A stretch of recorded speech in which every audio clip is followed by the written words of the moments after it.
Sometimes in the course of his experience, a detective, while engaged in ferreting out the mystery of one crime, runs inadvertently upon the clue to another, but rarely has this been done in a manner more unexpected or with attendant circumstances of greater interest than in the instance I am now about to relate. For some time the penetration of certain Washington officials had been baffled by the clever devices of a gang of counterfeiters who had inundated the western portion of Massachusetts with spurious treasury notes. Some of the best talent of the Secret Service had been expended upon the matter, but with no favorable result, when, one day, notice was received at Washington that a number of suspicious-looking letters, addressed to the simple initials XYZ, Braddon, Massachusetts, were being daily forwarded through the mails of that region, and it being deemed possible that a clue had at last been offered to the mystery in hand, I was sent northward to investigate. It was in the middle of June, 1881, and the weather was simply delightful. As I stepped from the cars at Braddon and looked up the long straight street with its double row of maple trees, sparkling fresh and beautiful in the noonday sun, I thought I had never seen a prettier village or entered upon any enterprise with a lighter or more hopeful heart. Intent on my task, I went straight to the post office, and after coming to an understanding with the postmaster, proceeded at once to look over the mail addressed to the mysterious XYZ. I found it to consist entirely of letters. They were about a dozen in number, and were, with one exception, similar in general appearance and manner of direction, though inscribed in widely different handwritings, and posted from various New England towns. The exception to which I allude had these few extra words written in the lower left-hand corner of the envelope: "To be kept till called for." As I bundled up the letters preparatory to thrusting them back into the box, I noticed that the latter was the only one in a blue envelope, all the others being in the various shades of cream color and buff. "Who is in the habit of calling for these letters?" I asked of the postmaster. "Well," said he, "I don't know his name. The fact is, nobody knows him around here. He usually drives up in a buggy about nightfall, calls for the letters addressed to XYZ, and having got them, whips up his horse and is off again before one can say a word." "Describe him," said I. "Well, he is very lean and very lank. In appearance he is both green and awkward. His complexion is pale, almost sickly. Were it not for his eye, which is keen and twinkling, I should call him an extremely inoffensive-looking person." The type was not new to me. "I should like to see him," said I. "You will have to wait till nightfall, then," returned the postmaster. "He never comes till about dusk. Drop in here, say at 7 o'clock, and I will see that you have the opportunity of handing him his mail." I nodded acquiescence to this, and sauntered out of the enclosure devoted to the uses of the post office. As I did so, I ran against a young man who was hurriedly approaching from the other end of the store. "Your pardon," he cried, and I turned to look at him, so gentlemanly was his tone, and so easy the bow with which he accompanied this simple apology. He was standing before the window of the post office, waiting for his mail.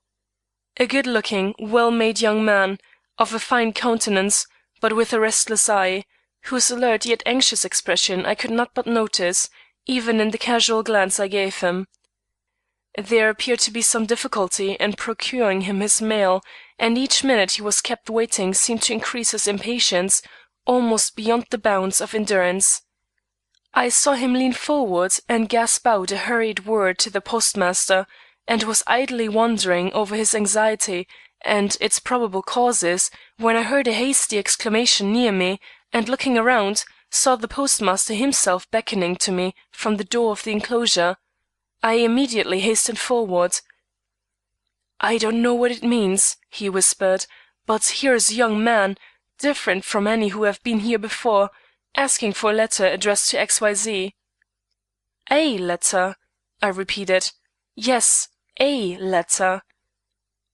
"Give him the whole batch and see what he does," I returned, drawing back where I could myself watch the result of my instructions. The postmaster did as I requested. In another moment I saw the young man start with amazement as a dozen letters were put in his hand. "These are not all for me," he cried, but even as he made the exclamation, drew to one side, and with a look of mingled perplexity and concern, began opening them one after another, his expression deepening to amazement as he glanced at their contents. The one in the blue envelope, however, seemed to awaken quite different emotions. With an unconscious look of relief, he hastily read the short letter it contained, then with a quick gesture, folded it up and thrust it back into the envelope he held, together with the other letters, in his left hand.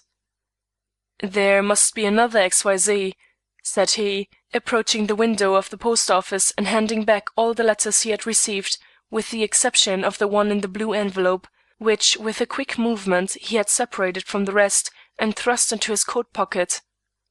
"I can lay claim to none of these," and with a repetition of his easy bow he turned away, and hurriedly quitted the store, followed by the eyes of clerks and customers, to whom he was evidently as much of a stranger as he was to me. Without hesitation I went to the door and looked after him. He was just crossing the street to the tavern on the other side of the way. I saw him enter, felt that he was safe to remain there for a few minutes, and conscious of the great opportunity awaiting me, hastened back to the postmaster. "Well," cried I, in secret exultation, "our plan has worked admirably. Let me see the letters. As they have been opened, and through no fault of ours, a peep at them now in the cause of justice will harm no one but the guilty." The postmaster demurred, but I soon overcame his scruples, and taking down the letters once more, hastily investigated their contents. I own that I was considerably disappointed at the result. In fact, I found nothing that pointed toward the counterfeiters. Only in each letter a written address, together with 50 cents worth of stamps. "Some common fraud," I exclaimed, "one of those cheap affairs where, for 50 cents enclosed, a piece of information calculated to ensure fortune to the recipient is promised by return of mail." And disgusted with the whole affair, I bundled up the letters and was about to replace them in the box for the third time when I discovered that it still held a folded paper. Drawing this out, I opened it and started in fresh amazement. If I was not very much mistaken in the appearance of the letter in the blue envelope, which I had seen the young man read with so much interest, this was certainly it. But how came it here? Had I not seen him thrust it back into its envelope, and afterward put envelope and all into his pocket? But here was no envelope, and here was the letter. By what freak of necromancy had it been transferred from its legitimate quarters to this spot? I could not imagine. Suddenly I remembered that his hand had been full of the other letters when he put, or endeavored to put, this special one back into its envelope, and however unaccountable it may seem, it must be that from haste or agitation he had only succeeded in thrusting it between two letters instead of into the envelope, as he supposed. Whether or not this explanation be true, there was no doubt about my luck being in the ascendant. Mastering my satisfaction, I read these lines written in what appeared to be a disguised hand. "All goes well. The time has come. Everything is in train, and success is certain. Be in the shrubbery at the northeast corner of the grounds at 9 p.m. precisely. You will be given a mask and such other means as are necessary to ensure you the accomplishment of the end you have in view. He cannot hold out against a surprise. The word by which you will know your friends is counterfeit." "Aha!" thought I. "This is more like it." And moved by a sudden impulse, I hastily copied the letter into my memorandum book, and then returning to the original, scratched out with my penknife the word northeast, and carefully substituting that of southwest, put the letter back into the box, in the hope that, when he came to consult the envelope in his pocket, as he would be sure to do sooner or later, he would miss its contents and return to the post office in search of it. Nor was I mistaken. I had scarcely accomplished my task when he re-entered the store, asked to see the letters he had returned, and finding amongst them the one he had lost, disappeared with it back into the tavern.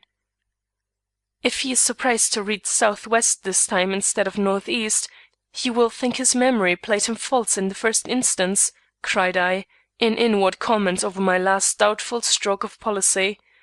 And turning to the postmaster, I asked him what place there was in the vicinity which could be said to possess grounds and a shrubbery. "There is but one," he returned, "Mr. Benson's. All the rest of the folks are too poor to indulge in any such gimcracks." "And who is Mr. Benson?"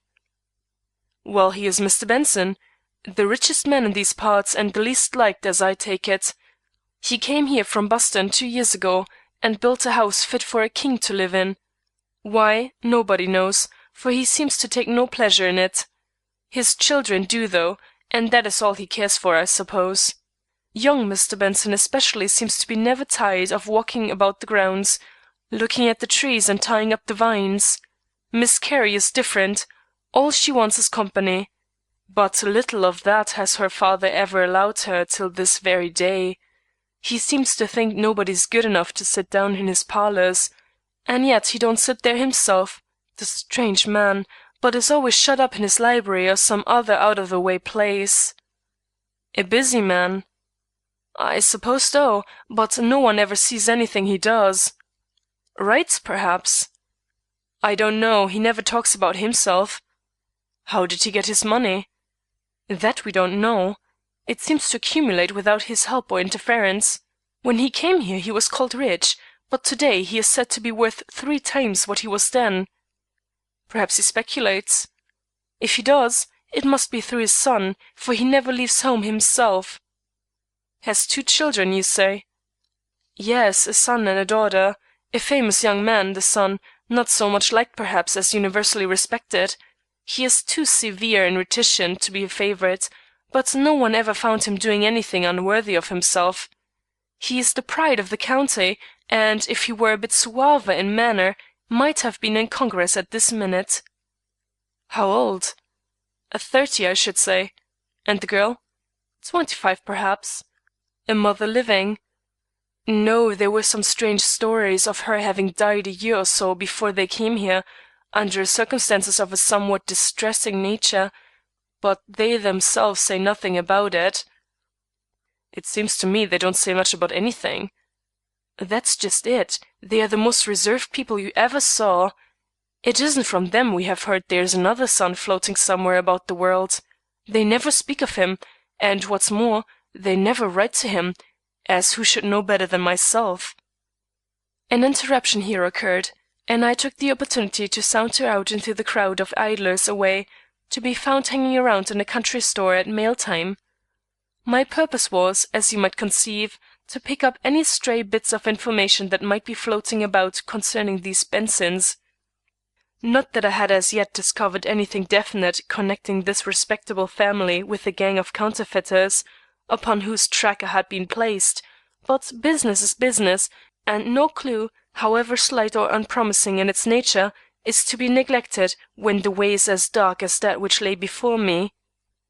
With an easy smile, therefore, calculated to allay apprehension and awaken confidence, I took my stand among these loungers, but I soon found that I need do nothing to start the wheel of gossip on the subject of the Bensons. It was already going, and that with a force and spirit that almost took my breath away. "A fancy ball!" were the first words I heard.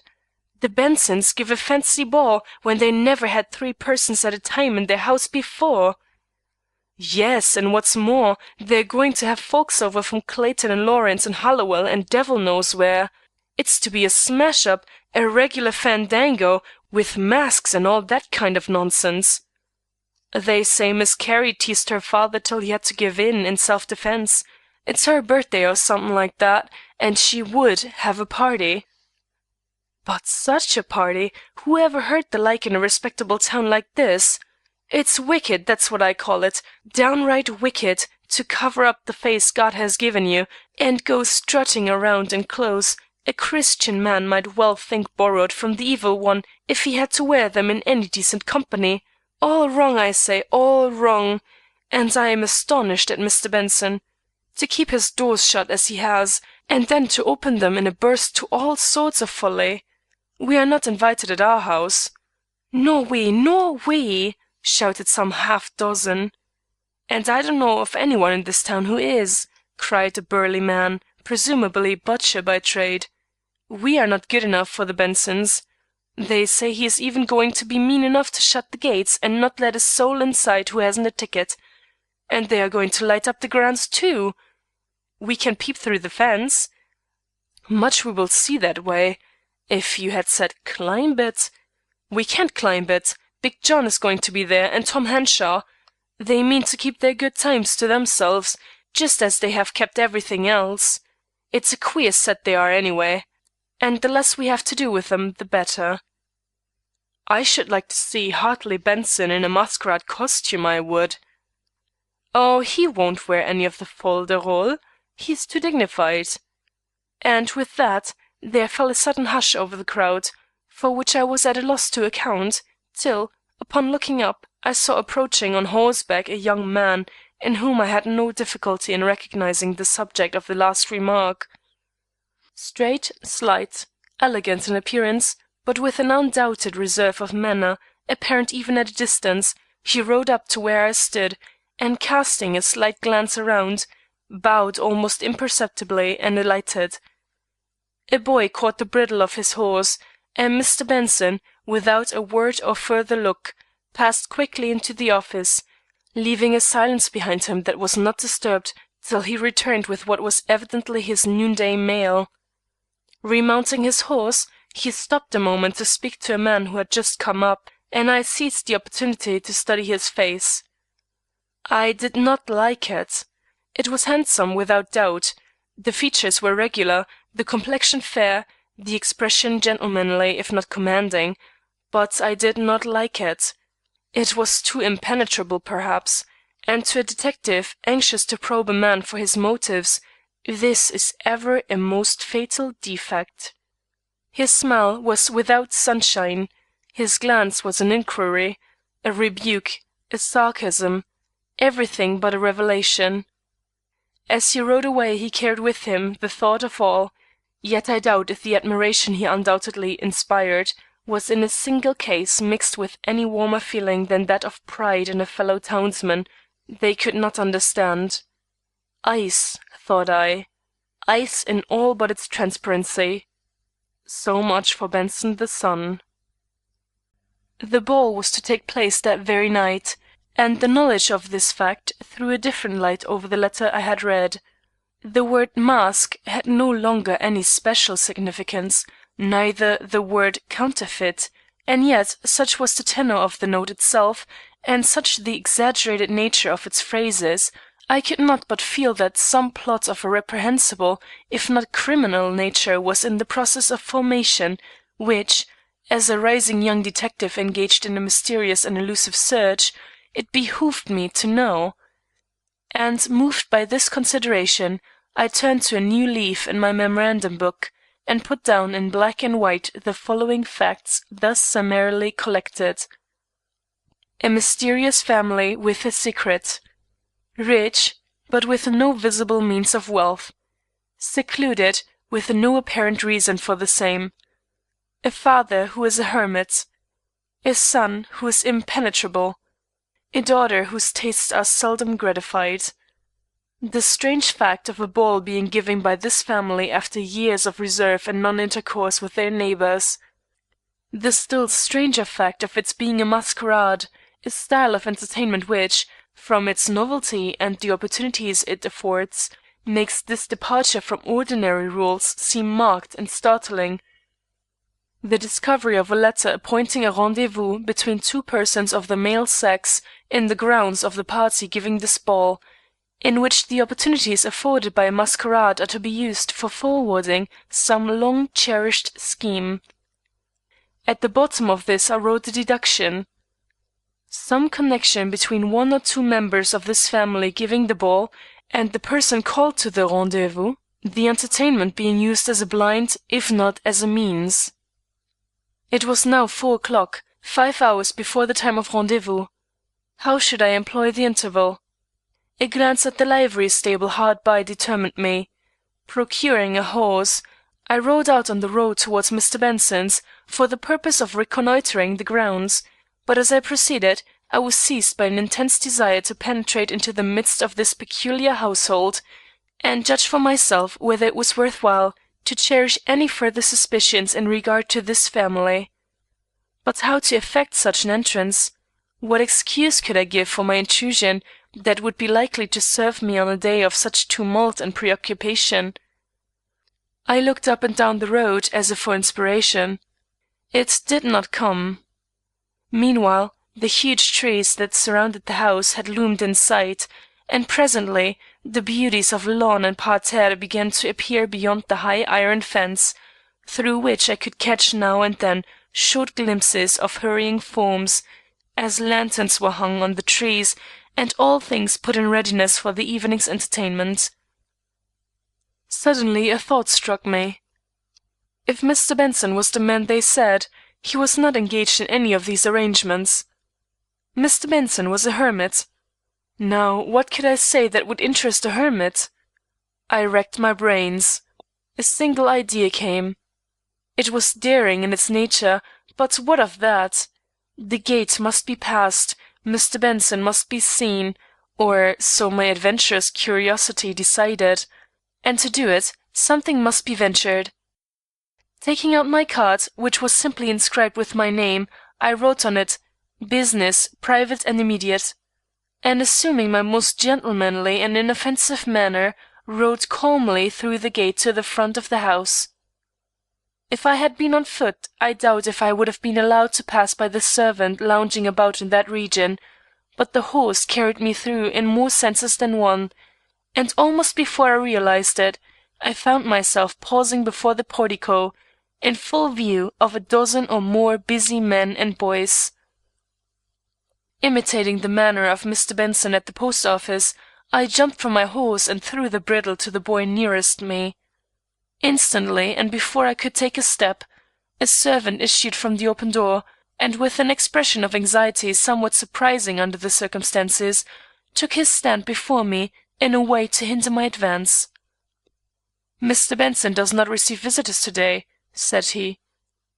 "I am not a visitor," replied I. "I have business with Mr. Benson," and I handed him my card, which he looked at with a doubtful expression. "Mr. Benson's commands are not to be disobeyed," persisted the man. "My master sees no one to-day." "But this is an exceptional case," I urged, my curiosity rising at this unexpected opposition. "My business is important and concerns him. He cannot refuse to see me." The servant shook his head with what appeared to me to be an unnecessary expression of alarm, but nevertheless retreated a step, allowing me to enter. "I will call Mr. Hartley," cried he. But that was just what I did not wish. It was Benson the father I had come to see, and I was not to be baffled in this way. "Mr. Hartley won't do," said I, in my lowest but most determined accents. "If Mr. Benson is not ill, I must beg to be admitted to his presence." And stepping inside the small reception room at my right, I sat down on the first chair I came to. The man stood for a moment confounded at my pertinacity, then with a last scrutinizing look, that took in every detail of my person and apparel, drew slowly off, shaking his head and murmuring to himself. Meanwhile, the mingled splendor and elegance of my surroundings were slowly making their impression upon me. The hall by which I had entered was spaciously and imposing. The room in which I sat, a model of beauty in design and finish. I was allowing myself the luxury of studying its pictures and numerous works of art, when the sound of voices reached my ear from the next room. A man and woman were conversing there in smothered tones, but my senses are very acute, and I had no difficulty in overhearing what was said. "Oh, what an exciting day this has been!" cried the female voice. "I have wanted to ask you a dozen times what you think of it all. Will it succeed this time? Has he the nerve to embrace his opportunity, or what is more, the tact to make one? Failure now would be fatal. Father—" "Hush!" broke in the other voice, in a masculine tone of repressed intensity. "Do not forget that success depends on your prudence. One whisper of what you are about, and the whole scheme is destroyed." "I will be careful. Only, do you think that all is going well and as we planned it?"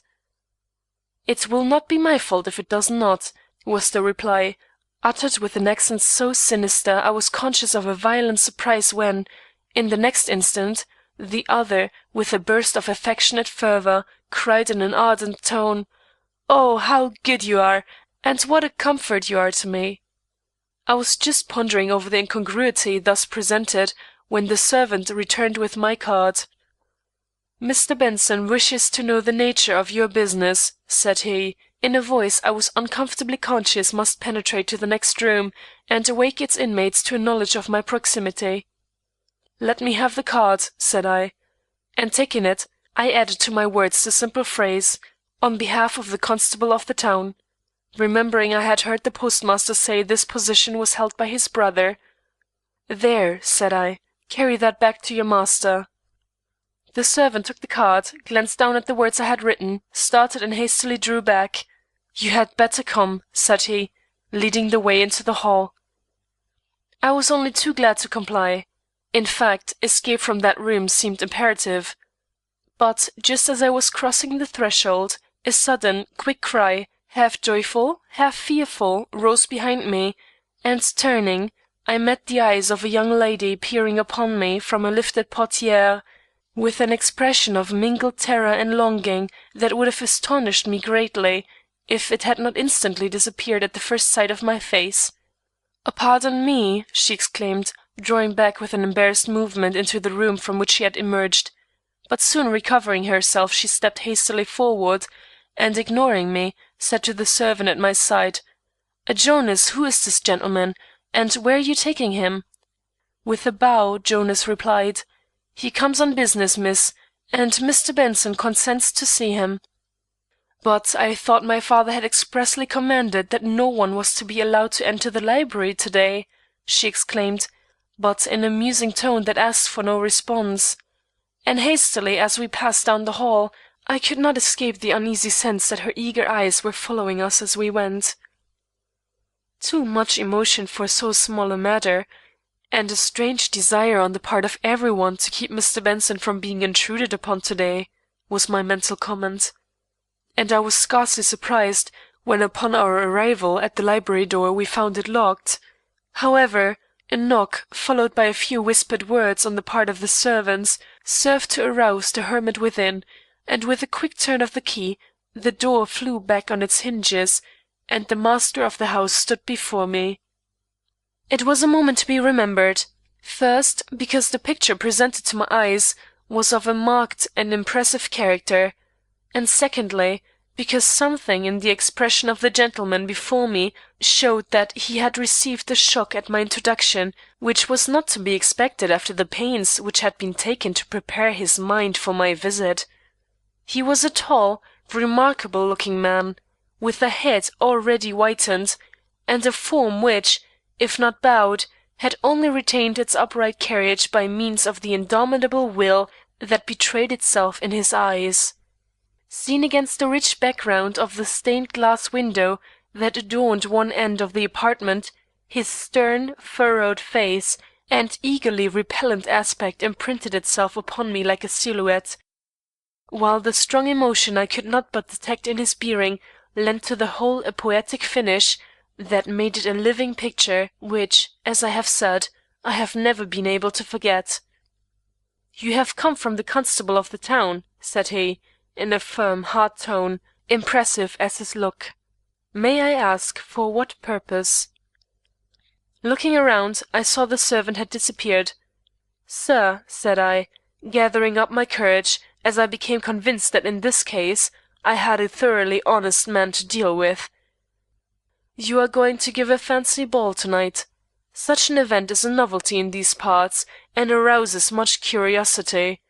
Some of the men about town have even been heard to threaten to leap the fences and steal a look at your company, whether you will or not. Mr. White wants to know whether you need any assistance in keeping the ground clear of all but your legitimate guests. If so, He is ready to supply whatever force you may need." "Mr. White is very kind," returned Mr. Benson, in a voice which, despite his will power, showed that his agitation had in some unaccountable way been increased by my communication. "I had not thought of any such contingency," he murmured, moving over to a window and looking out. "An invasion of rowdies would not be agreeable. They might even find their way into the house." He paused and cast a sudden look at me. "Who are you?" he abruptly asked. The question took me by surprise, but I answered bravely if not calmly. "I am a man who sometimes assists Mr. White in the performance of his duties, and in case you need it, will be the one to render you assistance tonight. A line to Mr. White, if you doubt me." A wave of his meagre hand stopped me. "Do you think you could keep out of my house tonight any one I did not wish to enter?" he asked. "I should at least like to try." "A ticket is given to every invited guest, but if men are going to climb the fences, tickets will amount to but little." "I will see that the fences are guarded," cried I, gratified at the prospect of being allowed upon the scene of action. "I can hinder any one from coming in that way, if—" Here I paused, conscious of something, I could hardly say what, that bade me be cautious and weigh my words well. "If you desire it and will give me the authority to act for you," I added in a somewhat more indifferent tone. "I do desire it," he replied shortly, moving over to the table and taking up a card. "Here is a ticket that will ensure you entrance into the grounds. The rest you will manage without scandal. I do not want any disturbance, but if you see any one hanging about the house or peering into the windows or attempting to enter in any way except through the front door, you are to arrest them, no matter who they are. I have an especial reason for desiring my wishes attended to in this regard," he went on, not noticing the preoccupation that had seized me, "and will pay well if on the morrow I will find that everything has gone off according to my desires." "Money is a powerful incentive to duty," I rejoined, with marked emphasis, directing a sly glance at the mirror opposite, in whose depths I had but a moment before been startled by the sudden apparition of the pale and strongly agitated face of young Mr. Benson, who was peering from a doorway half hidden by a screen at our back. "I will be on hand to-night." And with what I meant to be a cynical look, I made my bow and disappeared from the room. As I expected, I was met at the front door by Mr. Hartley. "A word with you," said he. "Jonas tells me you are from the constable of the town. May I ask what has gone amiss, that you come here to disturb my father on a day like this?" His tone was not unkind, his expression not without suavity. If I had not had imprinted on my memory the startling picture of his face as I had seen it an instant before in the mirror, I should have been tempted to believe in his goodness and integrity at this moment. As it was, I doubted him through and through, yet replied with frankness and showed him the ticket I had received from his father. "And you are going to make it your business to guard the grounds to-night?" he asked, gloomily glancing at the card on my hand as if he would like to annihilate it. "Yes," said I. He drew me into a small room half filled with plants. "Now," said he, "see here. Such a piece of interference is entirely uncalled for, and you have been alarming my father unnecessarily. There are no rowdies in this town, and if one or two of the villagers should get into the grounds, where is the harm? They cannot get into the house even if they wanted to, which they don't. I do not wish this, our first show of hospitality, to assume a hostile aspect, and whatever my father's expectations may be, I must request you to curtail your duties as much as possible, and limit them to responding by your presence when called upon."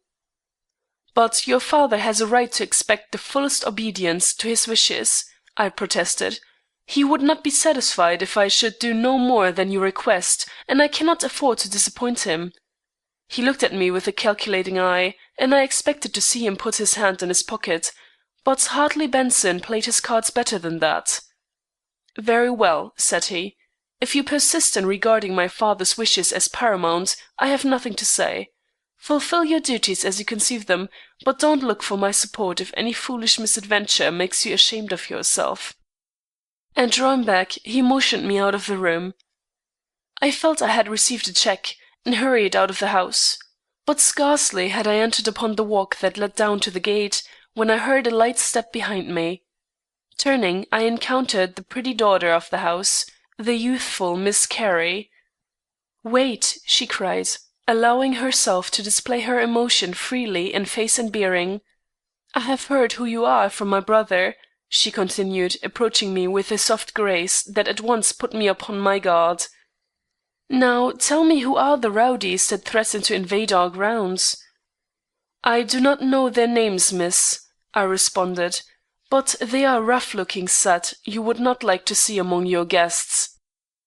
"There are no very rough-looking men in our village," she declared. "You must be mistaken in regard to them.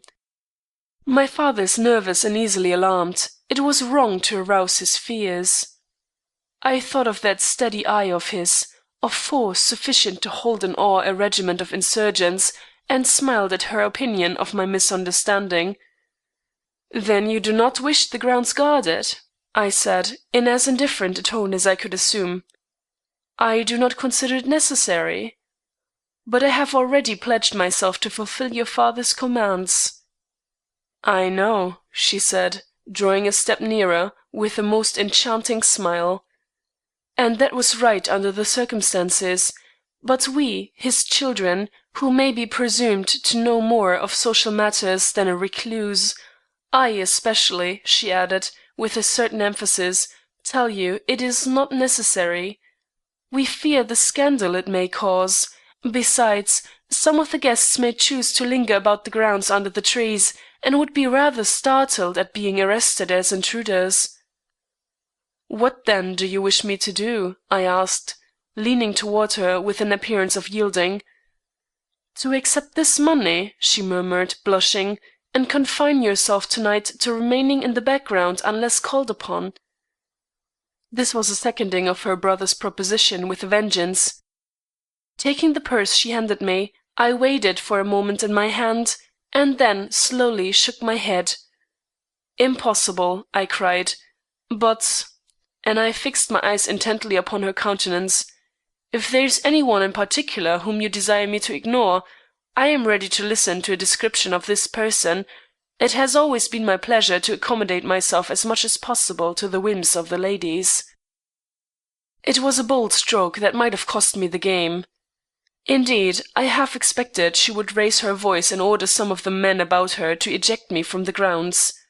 But instead of that, she remained for a moment blushing painfully, but surveying me with an unfaltering gaze that reminded me of her father's. "There is a person," said she, in a low, restrained voice, "whom I am especially anxious should remain unmolested, whatever he may or may not be seen to do. He is a guest," she went on, a sudden pallor taking the place of her blushes, "and has a right to be here, but I doubt if he at once enters the house, and I even suspect he may choose to loiter a while in the grounds before attempting to join the company. I ask you to allow him to do so." I bowed with an appearance of great respect. "Describe him," said I. For a moment she faltered with a distressed look I found it difficult to understand. Then, with a sudden glance over my person, exclaimed, "Look in the glass when you get home and you will see the facsimile of his form, though not of his face. He is fair, whereas you are dark," and with a haughty lift of her head calculated to rob me of any satisfaction I might have taken in her words, she stepped slowly back. I stopped her with a gesture. "Miss," said I, "take your purse before you go. Payment of any service I may render your father will come in time. This affair is between you and me, and I hope I am too much of a gentleman to accept money for accommodating a lady in so small a matter as this." But she shook her head. "Take it," said she, "and assure me that I may rely on you." "You may rely on me without the money," I replied, forcing the purse back into her hand. "Then I shall rest easy," she returned, and retreated with a lightsome air toward the house. The next moment I was on the highway with my thoughts.